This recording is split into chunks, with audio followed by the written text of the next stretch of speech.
បងប្អូននៅថ្ងៃទី18ខែធ្នូឆ្នាំ2025នេះលោកអាណូទីនបានបញ្ជាក់ជំហរថាបើចង់ចរចាត្រូវប្រាប់កម្ពុជាឲ្យឈប់បាញ់ជាមុនសិននៅថ្ងៃទី18ធ្នូឆ្នាំ2025នៅឯវិមានរដ្ឋាភិបាលថៃលោកអាណូទីនច័ន្ទវរៈគុលនាយករដ្ឋមន្ត្រីចាំផ្ទះរបស់សៀមបានថ្លែងបញ្ជាក់ជំហរយ៉ាងដាច់ខាតរបស់ខ្លួនជុំវិញបញ្ហាវិបត្តិព្រំដែនជាមួយកម្ពុជាដោយសង្កត់ធ្ងន់ថារាល់ការចរចាអាចកើតឡើងបានលុះត្រាតែកម្ពុជាបញ្ចប់ការវាយប្រហារមកលើសៀមជាមុនសិនដោយនិយាយថាត្រូវទៅប្រាប់ឲ្យកម្ពុជាឈប់បាញ់និងឈប់វាយប្រហារសៀមលោកអះអាងថាសៀមមិនដែលផ្ដើមការវាយប្រហារមុនឡើយគឺមានតែការការពារខ្លួននិងបាញ់តបតតែប៉ុណ្ណោះពាក់ព័ន្ធនឹងព័ត៌មានថាប្រទេសចិននឹងបញ្ជូនបេសកជនពិសេសមកជួយសម្របសម្រួលនោះលោកអាណូទីនបានបញ្ជាក់ថាលោកមិនទាន់ទទួលបានការតាក់ទងឬដឹងពីបញ្ហានេះនៅឡើយទេលោកយល់ថាចិនប្រហែលជាធ្វើការសម្របសម្រួលតាមរយៈបណ្ដាញការទូតមិនមែនមកធ្វើជាអាជ្ញាកណ្ដាលសម្របសម្រួលរឿងនេះឡើយចំពោះកិច្ចប្រជុំរដ្ឋមន្ត្រីការបរទេសអាស៊ាននៅថ្ងៃទី20ធ្នូលោកបានសង្កត់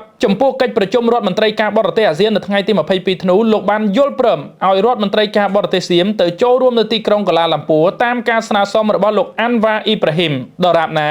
ចំពោះកិច្ចប្រជុំរដ្ឋមន្ត្រីការបរទេសអាស៊ាននៅថ្ងៃទី22ធ្នូឆ្នាំ2025ខាងមុខនេះលោកបានយល់ព្រមឲ្យរដ្ឋមន្ត្រីការបរទេសសៀមតាមការស្នើសុំរបស់លោកអាន់វ៉ាអ៊ីប្រាហ៊ីមដរាបណាការចរចានោះមិនធ្វើឲ្យបាត់បង់ប្រយោជន៍របស់សៀមអញ្ចឹងបងប្អូនគឺថ្ងៃនេះតែម្ដងណា18ធ្នូ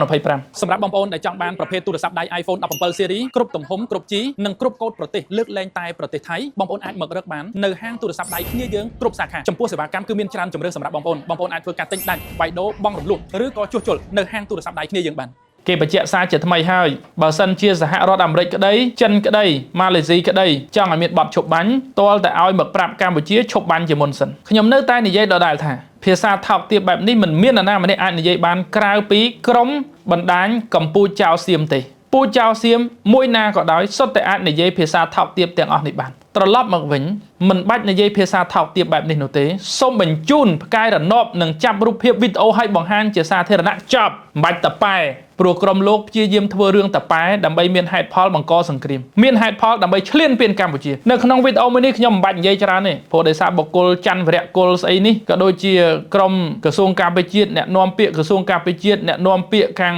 កងទ័ពជើងគោកមេបញ្ជាការគ្រប់ភូមិភាគរបស់សៀមគឺនិយាយភាសាដូចគ្នារបៀបគេនិយាយគឺហាមមិនឲ្យកម្ពុជាបាញ់ទៅនិយាយមួយកម្ពុជាកុំឲ្យកម្ពុជាបាញ់សិនទៅដើម្បីមានកិច្ចចរចាព្រមព្រៀងសន្តិភាពឡើងឡើងខ្ញុំថានេះជាភាសាលៀបពណ៌មូលបង្កាច់បាត់ដៃក្នុងដៃនឹងគ្មានការពិតព្រោះកម្ពុជាពេលខ្លះទ្រាំចាំសង្ងំនៅតែក្នុងត្រង់សេទេអត់បាញ់ហើយមូលហេតុបងប្អូនដឹងថាម៉េចអត់វាជាយុទ្ធសាស្ត្រ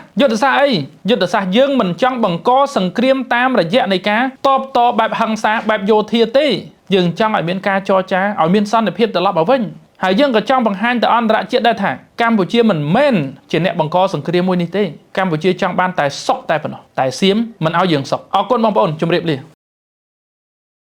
អញ្ចឹងខ្ញុំចង់ដឹងថាតើទូរស័ព្ទប្រភេទ17 series របស់យើងនេះដែលយើងលក់ចេញរាល់ថ្ងៃនេះយើងមានយកអីវ៉ាន់ថៃមកអត់យើងដាច់ខាតគឺយើងអត់លក់ប្រភេទអីវ៉ាន់ដែលមកពីថៃទេពេលដែលយើងមើលវីដេអូប្រជាជនកំពុងតែភៀសខ្លួនមើលវីដេអូតែហ៊ានមើលវីដេអូអីហើយគឺយើង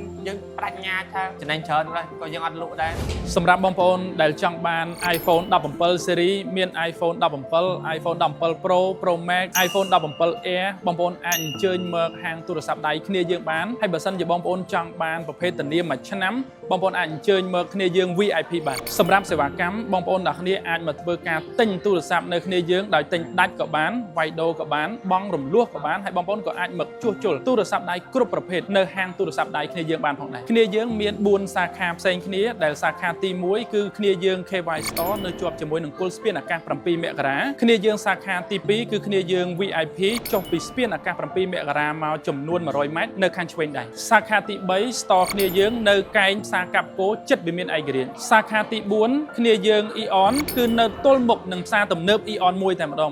បងប្អូនចង់បានអីវ៉ាន់ល្អការធានាត្រឹមត្រូវនិងតម្លៃសមរម្យសុំកុំភ្លេចគ្នាយើង